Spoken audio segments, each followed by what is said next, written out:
Welcome back to Martins and More. My name's Maury Rutch. And I'm Spoon Phillips. And this episode's brought to you by our Patreon supporters. Join our growing community and enjoy early access to every episode, exclusive video versions of the podcast, behind-the-scenes footage, full-length product demos, and more. We appreciate you. What's happening, Spoon?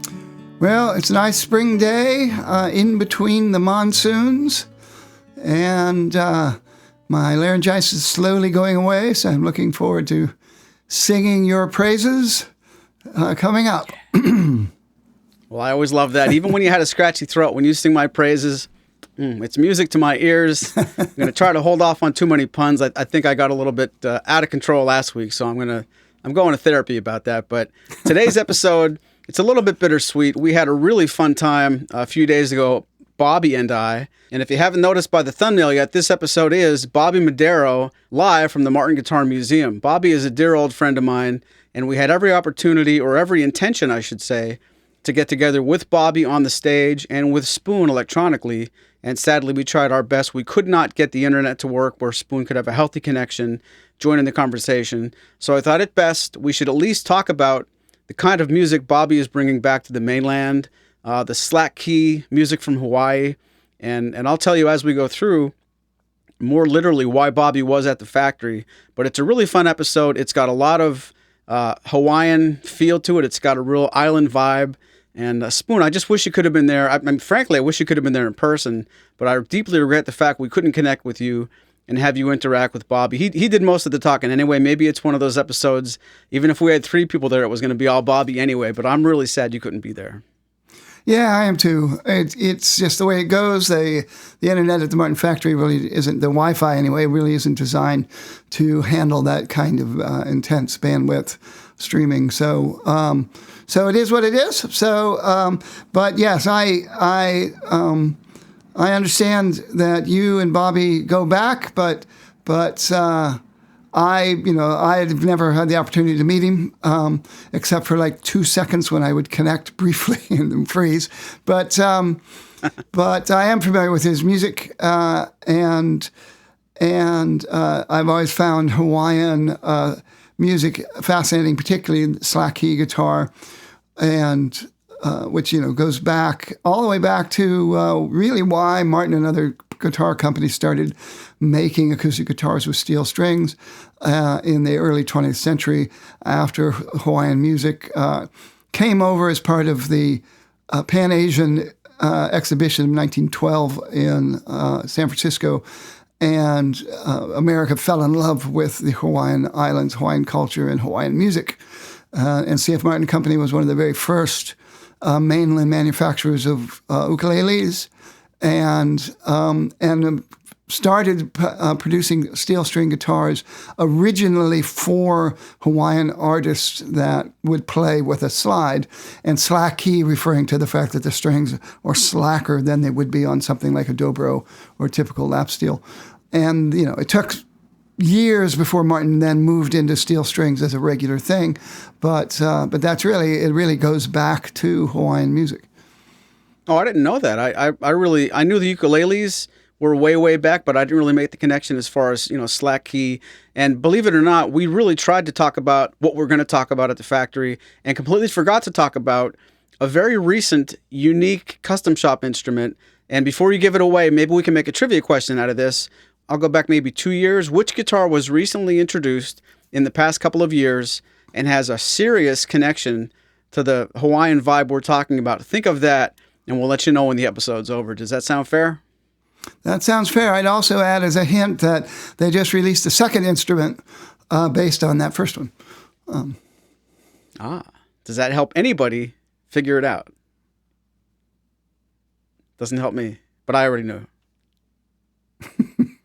Well, speaking of help, I know you're good friends with Tim Teal, and I was going to brag about having a really cool lunch with him a couple days ago with Bobby. As I thought about bringing that to the show and making you feel a little bit dismissed, but I think it's fair to say you probably had a lot more lunches, a lot more bigwig trips with Tim. I know when you go to the factory, the whole red carpet gets rolled out, and he spares no expense. So I did get to sit with Tim, and in case you guys aren't completely sure, one of the reasons I know Bobby, or I should say the reason that I know Bobby Moderow, was because of Tim Teal. Tim's one of the nicest guys you'll ever hope to meet, but he's also the reason that I got to meet Bobby and our friend Bill Raisley at the same time. And Bill doesn't really become very evident in this specific episode, but fast rewind back to 2007, 2008. It was at a NAMM show that Tim introduced me to both of these guys. And then it was maybe the year after that, the summer after that, that we first met. We actually got back together, and I don't know how this happened or exactly why it happened there, but we spent a really nice afternoon here in Coaldale at the Rod and Gun Club with a nice outdoor barbecue. We had some hula dancing, some live music, and I think, if I remember correctly, Tim Perry was even in attendance. So there's a real nice connection to the Coaldale Maury's music family, and we had a really nice afternoon after becoming fast friends out at NAMM. We did spend some quality time together, and then shame on everybody. That was back, I want to say 2008, maybe late 2007. Fast forward, this is the first time I've seen Bobby since then. So we're Facebook friends and we do stay connected. But when he told me a couple of weeks ago, he said, "Brah, I gotta talk to you. I gotta talk to you." And then when you hear his accent, it's just beautiful. He came to Martin for a very specific, very sentimental reason, and he would be texting me every couple days over a few weeks, and all of his excitement was like blowing up out of the phone. When I finally did get to see him on Monday morning, it was even more exciting. So we are going to spend the next part of this program showing you the footage of what I did at the Martin factory. So I'll tell you, Spoon, if there's ever an opportunity again, maybe it's going to take us going to Hawaii together, but we have to get together with Bobby sooner than later. I like it. What I'd like to know is when it goes back to that evening that you spent, how much, here's another trivia question for our audience, how much money did Maury have to spend to expunge all photos of him in a grass skirt during the hula dancing at that event? How to expunge them from the internet. So well spent. It was money so well spent. If you guys, if anybody can save anybody from seeing even the visual picture, don't even start visualizing what I might look like in a grass skirt. Even a couple pounds ago, it still wasn't anything I'd be proud of. But you can pull it off, Spoon, I bet. You know, not in front of anybody. Do you remember the NASFest where that did happen? I do. Fortunately, I was not one of the people who was wearing the grass skirt. But yes, I remember it very well. Let's just make it well known right now that we can name people. We'll choose not to, but if we ever had to, I do know exactly who was in a grass skirt and a coconut bra. And I have photos to prove it. Do you really? All right, well, and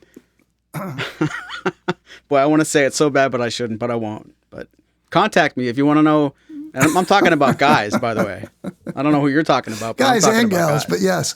All right. Yeah, but yes, I've just say about the Hawaiian Islands, a very dear friend of mine that I was a freshman with in college, he and his wife moved there. In fact, they moved there for the second time. And he will post these amazing photos from Hawaii on Facebook and these little videos like showing the harbor or showing the beach and their beautiful German Shepherd or whatever and starlit nights and all that stuff. And I always reply with a one-word thing that just says "bastard." I don't know that anybody could blame you. He gets a kick out of that. But yeah, I've never been there. I'd love to go someday. So, hint, hint, friend in Hawaii. Mm-hmm. Anybody out there watching this on the YouTube version, raise your hand if you're in the chat and you know where Hawaii is, you know what it's all about, and you do not want to go. I mean, I was fortunate. It was one of Lori's bucket list ideas, and for a milestone birthday, she insisted we went, and I wasn't against it in any way, but I realized how far away it was and all that was going to be involved. And I got there, and I was like, I'm so sorry that I gave you any friction about this. This is a magical part of my life now, and it was we actually cruised out of Seattle, and we flew to Seattle, cruised to and around Hawaii, and then we flew back to California, I think, and then back here. So it was excruciatingly exhausting coming home, mostly because we were just sad to leave it, but it was a lifetime experience, and I'm so glad I did. And I shouldn't say this because they can't defend themselves, but Bobby and his beautiful wife were kind of talking about how beautiful some of Nazareth is, and I thought, You don't get to you don't get to complain about where you live versus what you're seeing right now. Sure, that's a really nice looking house, but you live in Hawaii. Shut your trap. So, okay, folks. So sit back, relax, grab a coconut, find a hammock, and enjoy my conversation with Bobby Moderow from the Martin Guitar Museum. Welcome back to Martins and More. My name is Maury Rutch. And I'm Bobby Moderow from the islands of Hawaii. You're not Spoon Phillips. I'm not Spoon Phillips, not today. I'm Chopstick Moderow. It's great to be here. Sadly, we tried to get Spoon to connect via internet, but it didn't work. So we're going to try to figure out how to put him in this broadcast some other way, some other time. So I want to have a really good time with you, but not such a good time that Spoon's going to be sad to miss. Don't do that. We don't want to make him jealous. But I really wanted to, because I always love your podcast that you guys do. Thank you. It's so informative, and so I had to. I mean, Maury, we go back. We do. We go back. So it's great to be here with everyone and to share this new instrument that I got today. Tell us all about what you're doing here at Martin, and what is this? Well, I know a little about it, but I want to know more. So there's a little backstory on what this is. This is called a memorial guitar. And it's a pilgrimage of sorts for me to come to Martin from all the way from Hawaii. I mean, it's a 9.5-hour flight here, 11 hours back home. Wow. So it takes a little bit of effort to get here to make this happen. But once again, it's like coming home to me, and not just because I'm German. And this is a large German town here. You are? Yeah, I'm half German. Wow. Moderow is German. Wow. Yeah, so to come here and to be a part of Deutschland and to have that a part of this experience is huge. In fact, I want to get some German food. Is there good German food here? Probably. You don't know? No. Oh man, okay, well never mind. I'll figure I'll go on Yelp later. Yeah. So, quick story, Martin Guitars and I go way back personally and professionally. Personally, because my grandmother bought my grandfather a single 018, which is a small-bodied Martin, mahogany back and sides and a spruce top, back in 1957. She bought it in actually it's a 57, but my grandfather got it in 1960 on Maui, the island of Maui. And he had to have a Martin guitar because Hank Williams played Martin guitars. My grandfather had 7 kids, worked in the plantation, 5 cents a day. My grandmother saved up scrubbing floors from, they call them the Luna, which are the boss's homes. So yeah, the foreman's home, yeah. So she saved up her money and bought him this guitar. I got pictures of him. I remember him singing and playing on this guitar. So Martin guitars, so when I got my first guitar, and now we're fast forward to 1987, I was 17 years old. And I had to get a guitar, had to be a Martin. So I bought a D37K2, which is a curly koa Hawaiian wood Martin guitar in Hawaii. You say koa really cool. Thank you. I'll teach you. It's all in the tongue. Yeah, I'll use it. So I bought this guitar. It was $1,500, and that's about $6,000 today, easy, all day long. And I didn't have the money for it. I put down a $300 check that bounced, but they held on to the guitar for me. But I'd go in $20 a week, whatever I could.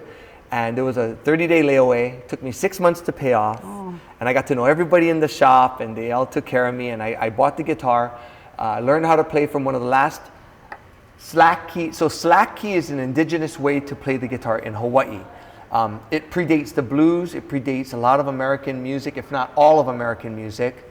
Predates country music as we know it today, even the rural, back in the day country music.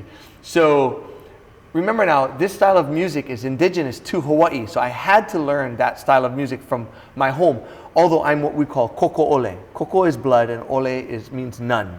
But we have blood, but we don't have Hawaiian blood, you and I. Okay, sure. But you're koko ole as well. We don't, so we share that. Yeah. We share that together. But I wanted to give back to this culture that has given so very much to me.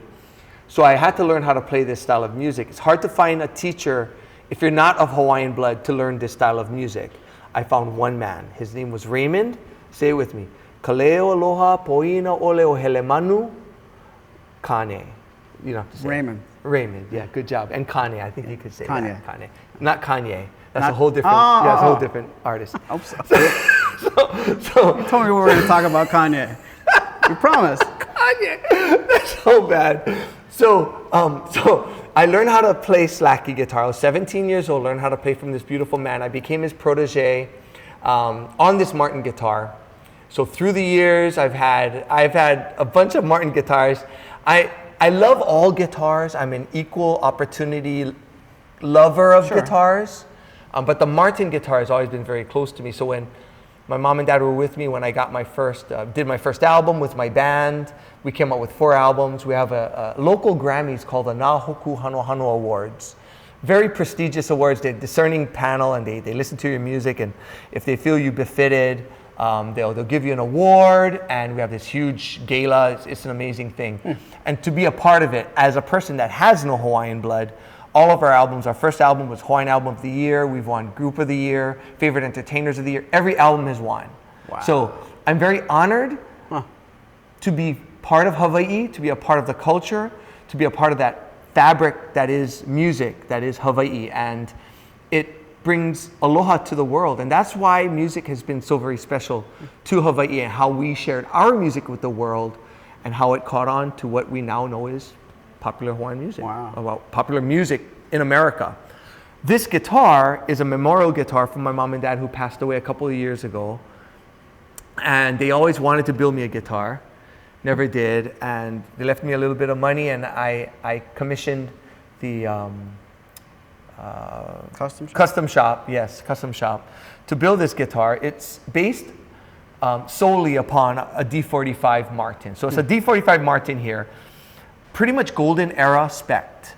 So it's all hide glue, Adirondack top VTS. So it's dried really well. It's got Guatemalan rosewood back in size, and it's got these are stainless steel frets. I wanted stainless steel frets. It's all forward shifted, very golden era. So it's essentially an old guitar today, and I wanted the very best. I'm very honored and very blessed to have that, I feel privileged at times. Sure. But to be honest, can I be totally honest with you? I believe some of the greatest guitars in the world that are owned by collectors should not be owned by collectors. It should be owned by an artist that will drive that race car the way it should be driven. Players, yeah. These are not art pieces that you hang on the wall. I'm a firm believer in that. You don't do that. And if you're one of those collectors, at least allow someone to play it. At least become that guitar library and say, hey, take this and play it. Because they cry, they weep. My guitar gently weeps, hey, it's true. They cry. They need to be played. And that's why, like, even in here, sitting here in this hallowed halls of the Martin Museum, these instruments are played. People come through here and they play them. Why? That's their purpose in life. I'm here, I was sent by God to play and to sing, and this guitar allows me to be who I need to be on this earth. And without this, so yes, it's got the pearl, and it's really pretty, but it's going to be played. It's not going to be, I don't drink a lot of beer when I'm playing this guitar because I don't want to fall on it or anything. Not that I want to fall on any guitar, but this will be that guitar that will be showcased. My family's voices are in this guitar. That's special. I teach as well now. I teach a lot. I teach out because, to me, a huge part of my life is legacy. What are we going to leave this year? We're not getting any younger. No. 57 this year, or you're going to be 58 this year. So I look at that and I tell myself, I want to leave this world a little better musically than when I showed up. And the way you do that is you pass on your knowledge. We call it Ike. Ike is the knowledge. Ike. And you want to pass your Ike on to others, because then it matters having the Ike. You have to pass it on. You have to pass relevant. it on. Okay. So you have to light the candle, right? I mean, it's an unlit candle will never give light. Ta-da. Yeah, so that's what we want to do is be able to have that. So these are candles we need to lit. And once it's lit, it'll never go out, because this will light another candle, and that candle will light 3 others. And before you know it, the world needs a lot more music. Pay it forward, yeah. Amen. We need that. Yeah. So that's the premise on the pilgrimage, on why me and my lovely wife, Puanani, came up here to pay homage to this beautiful place. To you, Maury, to Tim Teal and the gang, and Chris Chris Martin to thank him very much for allowing us to give us it gives us a voice to have a tool like this, and unprecedented. I mean, I've never played. I have never played a guitar at this level. I mean, I've been blessed to play a standard D45 once or twice, but to have it built to my specs, Maury, to say this guitar was built for me by Martin, to say this one-off, this is a one-off, really, really means, and it will be played, I promise. I have students back home that are amazing, amazing musicians that I need you all to watch. Makana is one of them. There's several, and to have these artists play instruments that are worthy of their talent, that's what it's all about. I mean, you're not going to go to the Grand Prix with a Corolla. I have a Corolla, and I love them. Yeah, they're bulletproof, but you're not going to. Not the right tool. Okay, right. So you need to have that to go Le Mans. You know, you got to be able to have that. So this is the Le Mans. This is the NASCAR favorite right here. I just want to tell you, while people were able to watch, when you called me and texted me about this 2 weeks ago, and you were just like, your excitement was like blowing up through my phone. I own a guitar store. I hear people tell me every week that they're going to, or they have played a guitar that's made their world, and it's not routine and it's not dismissive, but I thought, that's great. I'm sure you feel that way. And when I saw you in person today, you were exploding in person about this. And I know, I won't speak for you, I know it's the personal connection. I know it's why. Like, you could have had the custom shop and Tim done anything for you all along the years, and it would have been a custom guitar. People are doing that right now while we're on this program. And that's special, but it's not special. This is other levels of, like, it's almost not important that it's torrified. It's like where it's from. And to have you tell the story about why they wanted to do that for you and they didn't get the opportunity, that's the part that chokes me up a little bit, because you're finishing something. You're not picking up a guitar that they ordered. You're doing some of the legwork, and you make my heart sing just talking to you anyway. Awesome, but what about this? If you would have met me and we talked about picks, I'd still be excited, because that's just how you are. And you can probably see it on the camera, but you. It's huge. Well, to me, and it's mutual admiration. I mean, we speak the language, and the people that watch this will get it because you guys speak this language. I mean, we love the instruments, and for whatever reason, I had a guy come up to me and tell me, Bobby, thank you so much for what you do. I mean, you fill me up, and I admire what you do, because I can't do what you do. And I told him, I said, you know what? I admire what you do. And he said, what do you mean? I don't do anything. I said, if you didn't get my language, if you didn't sit out there and listen to my concert, if you didn't search me out and want to get who I am, and my heart spoke to your heart, it falls flat. So I thank you all out there that don't play guitar, but appreciate the artist and appreciate the guitar and appreciate the sound and the tonality. Not everyone can play. Not everyone is Eric Clapton or John Mayer. So what? It doesn't matter. We all have our places on earth. And some of those, my father was my biggest fan. And he could play the amazing radio, that's it. That's all he played was the radio. But because of him listening to the radio, he instilled on me what mattered to him, and the Hawaiian music, the Slack Key guitar, the way it was played mattered to him. And because I saw that, I wanted to make him proud. And he was very anti-athletics. Why? Why are you going to play with a ball, basketball, football? Why? Why are you going to play with a ball? Learn how to be a plumber or learn how to be an electrician. That's what you should do. That's where it matters, because that's going to sustain life. Sure. And so he never, I was a pretty good, no, I wasn't. I was a horrible basketball player. But I did play, but I never had my dad in the stands. Never. Until I got my first guitar. When I got my first guitar, anything that mattered. He called me Boo. Hey, Boo, you need strings, or where are you performing next? Or what song are you learning? Who did you just play with? Oh, I heard you were playing with so-and-so. And he was so excited. Music was his life. He just loved it so much. So for me to be a part of that brought my dad along in that journey. How'd that feel? That to me, that's why I'm standing here. That's why I'm here with you. And I stand proud with this Martin guitar, because he was so proud that I played and I sang, and he was so proud that my wife danced hula and kept that culture of Hawaii alive. He beamed, and he was always in the front row. So he was all of a sudden I played and I sang, he was in the stands. He was always in the stands. So that matters to me. Choked up again. Yeah, well, you know, I mean, know, my dad your dad, I knew your dad, I met your dad, and I know. he was a beautiful man, and that's the legacy we carry. Right. We carry that. So I can connect a little bit. And Absolutely. Now I'm thinking he didn't build me something like this. I should go ask my mom, like, what, Mom, what a good example this is. If you think it's smart for like parents to start something, and what you really mean is eventually, she'll say, you already have a D45, but I don't have this. I don't, This level of D45, like I said, it's not just a D4. I could have just went to Guitar Center. I know, and which is fine. That's the one I have, just a 45. Well, no, it's not just. I'm just saying that I could have went to my Guitar Center, but I thought, wait a minute, is it going to be exactly what I want? And so I called Tim and I said, wait, are they Adirondack tops? Well, no. Okay, well, are they, Guatemalan back inside? What are we looking? Well, no. What you're talking about, Bobby, is a custom shop order. Right. Now, all of a sudden, this is other than. Yes. And I'm thinking, well then, get your pad and paper out. Let's start designing this.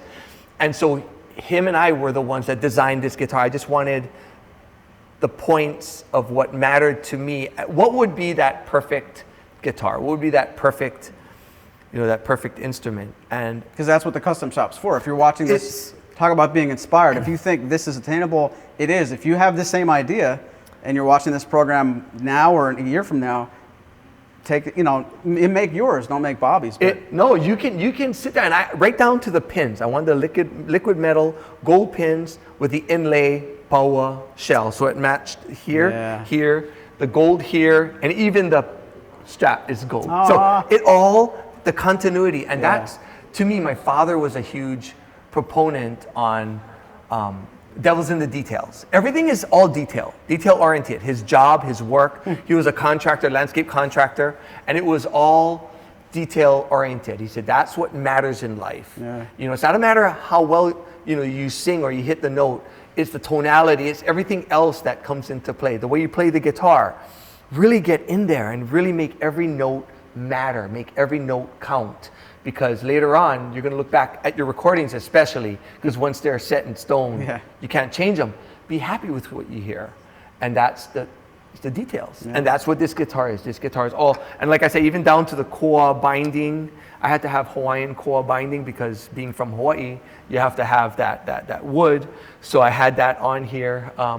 It's just perfect. And I have to wonder, I'm going to ask a question that maybe someone else is typing when they're watching this on YouTube. Was there a reason you didn't go with koa altogether on the back and sides? I could have, but I already have that D37K2. Oh, you still have it? That's going to be my urn. They're going to, that's going to be, my wife is going to, put me inside that. Yeah, well, hey, it works, right? So you still can play it. It's going to be a little muffled. No, it'll be a little muffled. Yeah, and there'll be a little puff of smoke every now and then coming out. But so what? You know what? To me, it doesn't matter. I want to be a part of these instruments, and my blood, sweat, and tears go into them, each and every one of them. I have 20 guitars. I have 20, and they're all. Wow. But what's cool, guys, everyone has a story. Everyone has been used on a recording, and someday, my memoirs, I want to take each guitar, take a picture of it, and I want to explain who I got it from. A lot of them I didn't just go and buy. They were gifted to me. You were telling me, So these guitars, they're children to us, right? They're children to us. So we hanai. In Hawaii, you say hanai. Hanai is to adopt. So you adopt these children, and you take care of them as your own. So I have 20 of them, and they're great because they don't talk back. They don't need new shoes. They need new strings every now and then. But it's so cool to be able to have that family orientation. Sure. And we're going to renovate our house pretty soon, and I'm building like a music room. And it's so cool because you look at the plans, and my daughters ask me, Daddy, how come that your music room is the biggest room in the house? I say, because it's my house. And it's going to be amazing. Can you hanai me? I'm going to hanai you. I'll hanai you. Of course. You're already my brother. Yeah, I know, but now the house, I mean, like, physically, Physically, I'll bring you to Hawaii and have you there. You can be my houseboy. Okay. Yeah, that'd be great. But not what I asked. That's not what you asked. Sorry, brother. If you could see the audience off camera, she agrees with me. I'm getting slighted a little bit, but it's all good. But that's, to me, that's what it's all about. It's having fun, laughing. Life is too short not to laugh. We have to enjoy each other. Amen. And say, I love you, because to me, that's what matters. Tomorrow isn't promised to anyone. So if you're thinking about something like this, just do it. I mean, the money is one thing, but going back home and sharing this with my children and knowing that someday my grandchildren, my great-grandchildren, my great-great-grandchildren will play this, and they'll see that sticker in there and say, oh, this is from great-great-grandma. Yeah, see? Like, not from me necessarily. This is from my mom and dad, right? So this is not from me. This is from my mom and dad. So this is from their family. But it's through you. It's through me, but it's from them. Yep. So never forget that. This isn't mine. This is from my mom and dad. Wow. And that's powerful. That is. You need that. You really do, because at the end of the day, what do we have? What do we have? We have knickknacks. We have some things here. They're dusty stuff that we bought, at the swap meet. We always do that, right? No, but what Memories. really? Memories are, and the story connected to that, thing that's here on earth. Like, really this is for me, like this, I don't know if you're putting into perspective what you're giving other people doing this. I'm going home. We've done 4 seasons, 16 episodes now of this of podcast. Sure. This is different. This, this is not like no. Set it up and do it. Like not that I don't like it, no. but this is a different day for me. I wanted that, and that's what I thought I could bring on this show with you. It's something, a different perspective. Being from the islands of Hawaii, playing a totally different style of music, not bluegrass country stuff. It's different. It's like the guitars. It's a one-off. My music is one-off. Yeah. It's not necessarily this. You can't put your finger really on it because it's reminiscent. I can play Pink Floyd on Slack Key. I can play rock and roll. I can play jazz. I can do anything on it. But what really matters to me is our music from the islands, the way we play the guitar, the way we share our stories through the guitar. And then all of a sudden, it's different. Oh, because sure. now this is totally different, guys, from anything else that you're going to have. Yeah. All these seasons that you've done this is going to be different. Yeah, that's what I want. You got it. I mean, this episode is not, you're not going to mix this episode up with another one. You listen to it and forget where you started. Is this the one with the, no, this is the Bobby episode. This is the Bobby episode. And I want that, because then it makes it special and it makes it memorable. I want you guys to remember this. And I want you to come to Hawaii and feel this energy that I'm putting out to you all. This is what Hawaii is all about. You know what I mean? Being that you have that warmth. We simply call it aloha. Aloha is very, very special. As special as mahalo is. So, but aloha is aloha is very, very special. It simply means love, but it can mean hello, goodbye. It can mean I care for you. It means from my heart to yours, and that's what aloha is all about. And we need more aloha in the world. And we just spent 3 days in New York City. Whew, wow. But you know what? You can no. But yeah, aloha has a horn attached to it too sometimes, Well, can I tell you something funny? Lori doesn't really drink much, and she saw this advertisement. There's a beer called Liquid Aloha. So, Liquid Aloha? Yes. So there is. You got to get that. So we got it, and we're watching TV, and she's drinking it. She's like, look at the label. It says mahalo for drinking responsibly. Both of our cats' names are on this beer bottle. And mahalo. Aloha and mahalo, your cats' names. Yep. So that That's was awesome. so doggone cute. What other episode could I shoehorn that in? I couldn't say that in the middle of any other episode. This is the one and only episode you could. So Spoon would be like, no. We should have had some of that. Oh, sorry. We'll do another one. We'll do a part 2. Why do you think she didn't drink it all? She didn't. But why do you think she didn't? Why? I'll tell her to bring it. Tell her to bring it. I will. Tonight. But we're going to be at a restaurant, right? Well, in the car. Corkage free. Oh, whoa, in the car. You'll be in the parking lot. parking lot. Oh, I like that. Mahalo for drinking responsibly in the parking lot. Yeah. That's probably what it says. But you know what? It's people are intrigued by Hawaii. People are intrigued by these islands, the most remote islands in the world. So it's like, wow, I mean, do you live in grass shacks? do you have the internet there? I get people asking me that. Absolutely. Wow. And it's wild because I tell them, oh yeah, we live in grass shacks. Yeah, we don't have internet. It's really cool. Why are we gonna? I can't. You come and figure it out yourself. You come over and check it out. Yeah. You gotta, because it's so the lure of Hawaii. To be able to get there, the culture's still alive. We just had a big hula festival this past weekend, and it's called the Merry Monarch, and it actually is because of our last king of Hawaii, King David Kalakaua. And prior to the great king, Hawaii's culture was oppressed. You couldn't speak English. You couldn't speak Hawaiian. The culture, the gods, you couldn't pray to the gods anymore because, the missionaries came over and they had to put clothes on, which is a bummer too, but had to, but the great king, David Kalakaua, said, hey, wait a minute. No. Even the hula, because they thought they were dancing to pagan gods. You can't do that anymore. He said, no, this is our culture. Wow. This will come back. Yeah. And he allowed it. So that's why we have this huge hula festival every year, which is world renowned, called the Merry Monarch. And it's to honor the great king, David Kalakaua. So there you go. I mean, this is why I'm here, is to share this story of not only my music and this guitar, but where I'm from and why it's so special and why I'm so very proud to be from, because I look like I'm from Ventura, California. Everybody looks at me when I'm setting up to play. Oh, excuse me, you're gonna play music? Yeah. Oh, you're gonna play rock and roll? No, I'm not gonna play rock and roll. What do you play? Hawaiian music. You play Hawaiian music? You look like you could be from, from Nebraska. Yeah. And I'm like, no. I'm born and raised in Hawaii, and that's why I do this music, is to show the world two things. I'm very proud of my culture, and you don't have to be that ethnicity of the land to take care of that culture. So I do a thing, the Grammys Museum, so the Grammys Week. I do a thing at the Grammys Museum. And it started about 7-8 years ago, where I go on stage and I talk to inner city children.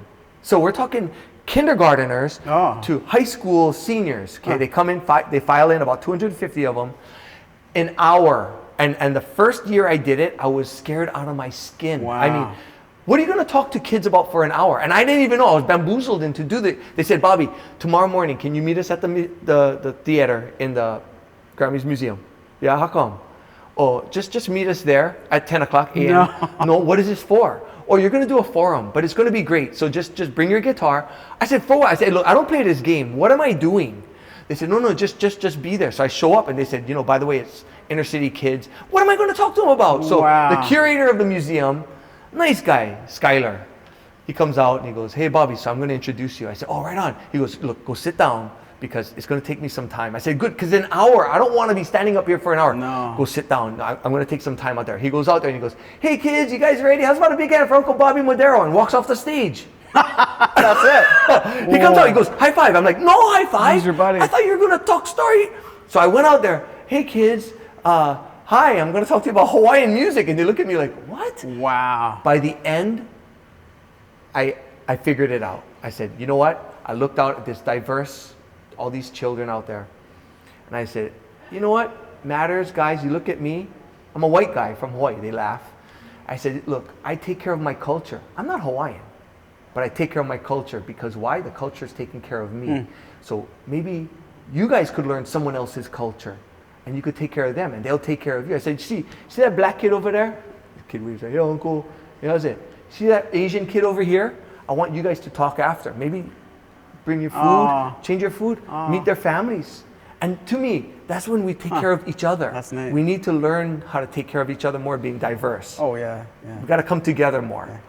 And I got off stage and they loved it. The kids all took pictures with me. It was the greatest thing. Skylar came up to me and said, you're doing this every year. So I did it every year since. Wow. And they said they'll do this museum event with Hawaii if Bobby can do the workshop. So now I'm like, I have to do this. Because if not, all these guys in Hawaii are like, oh, no, we're not going because Bobby can't do the. Wow. So it's been, but what I'm getting at is, it's the way we present our story. What part of the music touches your soul? Like I said, this is what touches my soul. What touches your soul? Why is music special to you? And it doesn't matter what genre. To me, it doesn't matter what genre, because I love all genre of music, and there's different times my emotions will definitely, that's the roadmap of what style of music or genre I need to listen to. Huh. And you know, to me, that's huge. Being able to be thankful that we have this platform to either, I need to be in a fetal position and cry, or I need to be elated and happy. I'm going down the street in New York and I listen to Billy Joel. It was awesome. Gotta listen to Billy Joel in New York. So I did that, and it's really powerful. You remember Bill Raisley, right? Sure. Who came with me last time? We talk a lot on Facebook. Yeah. I love that guy so much. So Bill, bro, you gotta watch this because I miss you. You should have been here with me, bro. Killing me. But Was there a chance? Did he talk about coming out? Was there a chance? Absolutely. I told him you gotta come out with me, but no. He's forgiven because I love you. You know that, Bill. But we were in Colorado together playing at his father's centennial. Oh. He brought me up to perform. And it's amazing. Driving in Colorado and listening to John Denver, brah. Yeah. It just, being in Hawaii, listening to Gabi Pahinui or Uncle Raymond Kane or listening to Hawaiian, it just connects all the dots. Wow. To me, music does that for me. Like I said, being in New York, listening to Billy Joel, it's of the land. Yeah. It's of that air. That's neat. When you New York state of mind, you listen to that, and all of a sudden you look around, and it's amazing because I'm living the song.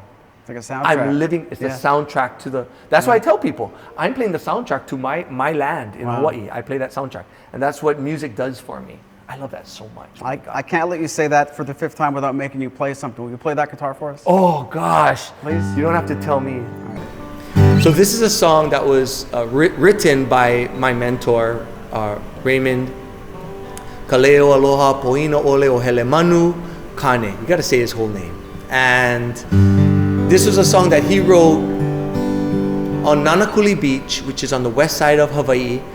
He was living there on the beach with his family, and they're fishermen in old Hawaii. And he wrote this song called Punahele. And so I got to do this because, once again, from a North Shore on Hawaii Island, or in Hawaii, on Oahu Island, all the way to Martin Guitars, Nazareth, Pennsylvania. Thank you so very much for the music. Uncle Raymond, I know you're looking down, I know you're listening to me, and this is what it's all about. Thank you so very much.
That's where you, Uncle Raymond. Whew. All right, Spoon, I'd rather say I'm back from Hawaii, but I am back from the Martin Museum, and we do owe our listeners a trivia question answer. That's right. The amount of money that Maury had to spend to expunge photos from the internet is, just kidding. You'll never know that. I'm still paying some of that off, actually. What I mean to answer is we talked about Hawaiian music all through this episode. There was a Martin custom guitar released in the last few years that has everything to do with the Hawaii vibe, now that you know how to say it. Which guitar am I thinking of? Spoon, do you know the answer? I do know the answer. So we're letting our listeners on the YouTube version of this, give them a few minutes to try to type out the answer in the comments, but it is the Major Kealaki. Major Kealaki was a major artist of Hawaiian music back in the day, and Martin had completely forgotten that the modern day Martin, nobody knew that Martin had made him a custom guitar way back in the 19-teens. And it was, they now realize, the guitar that led John Dykman to experiment with big bodies guitars and invent what became the Martin Dreadnought. And it had been completely lost to history until Dick Boak and Craig Hudson up in Canada, when he had come down as the archivist, they found the correspondence between Major Kealaki and Frank Henry Martin about making this guitar. And so Martin basically reproduced the body shape. And they used the authentic series bracing, but that real guitar would have had much lighter ladder bracing. But it was designed for steel strings to be played in the traditional Hawaiian slide style. And so they just came out with a mahogany version of it this year at NAMM. And unfortunately, they didn't have one available when I was at the factory, so I didn't get to play it. But did you guys get to see it at the factory? Not during my visit. I've seen it before, but we didn't get to see anything. I shouldn't say Bobby didn't, but when Bobby and I were together, it was certainly run and gun. He was taking the tour. When I got there in the morning, they interrupted their tour for me. We sat down in the museum and recorded a podcast in a fast hurry. Matter of fact, it was so fast, we didn't get everything done that we wanted to, including a game you and I like to call 20 Questions. 20 Questions is, of course, the game that we like to play, where one of us, either the smart guy being Maury or the wise guy being Spoon, thinks of a Martin guitar, and the other person has 20 questions to figure out what model that is. And they get up to 3 guesses, but those guesses count toward the 20 questions. And it has to be a model that's available today. And today, Maury gets to choose the model, and I choose the model. Last time, I barely squeaked it out and figured it out, not without some hints that helped me figure it out, I must say. So there's an asterisk next to that victory. But so yes, and so I get to think, and I'll just let you know right up front, just to return the favor of hints, that the model that I'm thinking of is not one of the Major Kealaki models. But I'd love to own one. They're super cool, unique body size, quite voluminous inside, and put out a great deal of sound. So anyway, here we are with Spoon thinking up a Martin guitar that is available for sale today. And 20 questions are on the clock. Is this guitar a Dreadnought? Yes. Well, that doesn't narrow it down that much. Is this guitar made in Nazareth? Yes. Is it a D35? That's 3 guesses and 1 model. No, it is not. That was so cocky. Is this guitar made with a mahogany top? No, that's 4 questions. Is this guitar in the Modern Deluxe series? No, 5 questions. Is it in the Authentic series? No, 6 questions. Is it in the Standard series? No, it is not in the Standard series. Is it in the 16 series? No, it's not. Boring but effective. Is it a 15? It is not a 15 series guitar. Is it a special edition? It is not a special edition. Well, I've lost count. You're going so fast. Is it a bass? No. 10 questions. I believe it's now the point where I'm allowed to go. Yeah, you earned that. Have I named all the series that are made in Nazareth? That's a question. That is a question that could be answered with yes and no, and the answer is no, you have not. I think you're lying. I think this is where you insert the crickets noises and the frog noises. We're set off an alarm clock to wake up our listeners who are Wow, nodding off. This is going to get heavily edited. I can't leave all this space here. Well, now you're gonna have to move off into details and try to figure it out. I think. Right. Does it have pearl anywhere on the top?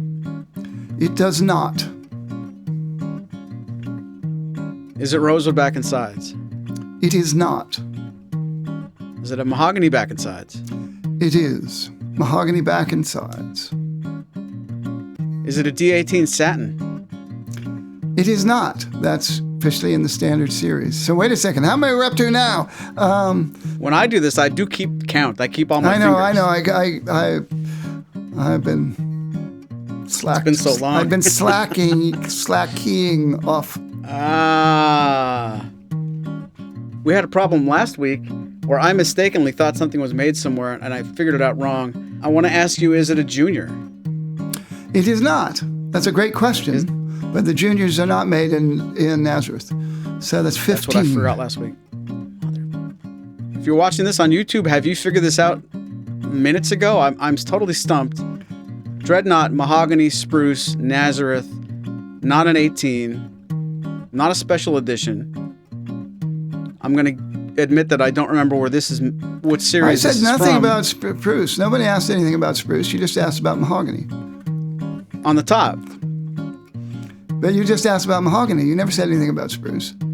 Well, wait a minute. I got, wait. Oh, I feel so stupid. You did tell me the top is not mahogany. That's correct. I'm assuming the top has to be spruce. Does it have a top? It has a top. If it isn't spruce and it's made in Nazareth. I didn't say it wasn't spruce. Spruce was never mentioned. That was what I said. By default. Am I going to be mad at myself? I'm already mad at myself. No. You were counting off the specs as if you had asked me if it was spruce. You never asked if it was spruce, but I did ask you if it was spruce by asking you if it was mahogany and getting your answer. No, you simply asked me if it was mahogany, and I said it was not mahogany. I'm getting mad now. So it's... I'm sorry, I shouldn't enjoy this as nearly as much as I can, much as I am. Let's recap. It's a mahogany dreadnought made in Nazareth that does not have a mahogany top. And you're making fun of me for assuming it has a spruce top. It can't have an HPL top. I don't know of a Martin guitar that has a top made in Nazareth that isn't spruce. And bet you that's where I'm getting lost. I have to honestly give up and fail and make you tell me what this is because I don't know what to ask next. What, I have 4 more questions? You have 4 more questions. Does this have an artist's name attached to it? It does not. Is the top spruce? It is. I give up. I'm mad. Okay, here's a hint. You wouldn't know for certain it was spruce unless you really probably had to look at it very closely or ask someone. You'd have to look it up. Still give up. Boy, are you going to get yelled at by yourself. So you're giving up with 2 questions to go Yes. on what is the DSS-17. That's still available. Whiskey Sunset. It is. It's in the catalog. It's on the website. Oh, the 17 series. I wouldn't have guessed that in an hour. Wow. Wow. Why do you keep poking about spruce? No, you simply said, so it's got a spruce top as if that had been determined. You never asked about that. You were assuming it had a spruce top. But you were right. You were right to assume that. If it didn't have a mahogany top, it's going to have a spruce top. That's a prick move, though. Believe they're called red herrings. You were driving the point home. So I'm like, well, what else do they use for? And he's I laughing. simply He's said, laughing. Well, because you were counting off these things. I said, nobody said anything about spruce, but it's true. But yes, and I think it's a very cool guitar. I'm glad they still have it. I don't care. I'm mad I'd lost. DSS-17 is the last slope-shouldered dreadnought available, made Nazareth with the whiskey subset. And you probably get it in black smoke top as well. But very cool guitar and unique sound, hand rubbed, very thin finish. Very, very interesting guitar. So highly recommend if you've never seen one to check them out. And rosewood fingerboard and bridge, straight bridge, very old-timey feel to it. White tuning buttons that make it look like a Gibson, but which is exactly kind of what they're going for. But anyway. I just think for a second it was going to be the other way around until you remembered I have to guess. That would have been so much more fun. Well, sorry, stumped again. Oh man, I don't know if I've ever quit with 2 to go, but I'm trying to save everybody time. I have a dentist appointment I have to go to, and I'm probably gonna have more fun there if I'm being really honest. Man, I'm sorry. I feel bad for making you feel bad, but no, you don't. But yes, I'm glad I found. It's getting harder and harder to find obscure Martins that are still available. To yes, I mean. Last time you got the 0018 Mono Deluxe and that, but yeah, I'm pretty smart sometimes. I should remember that. All right, I feel better now. Yeah, you are the smart guy. I was the one that got the visit with Bobby, so maybe this is just my. I just deserve it. So rub it in. That's an enjoyable episode. I hope people really enjoyed it. We look forward to your comments. We look forward to your suggestions for topics that we can do podcasts about, and hope you all have a great and musical spring. Yep. You know what the music means, Spoon. We got to get out of here. Let us know in the comments if you think we should go visit Bobby in Hawaii for a redo of this whole episode. I'd be game if you are. Absolutely. I think I could actually write it off my taxes now that I think about it. Let's go for it. Speaking of tax day coming up. All right. From all of us at Martins and More, aloha. Hear you later.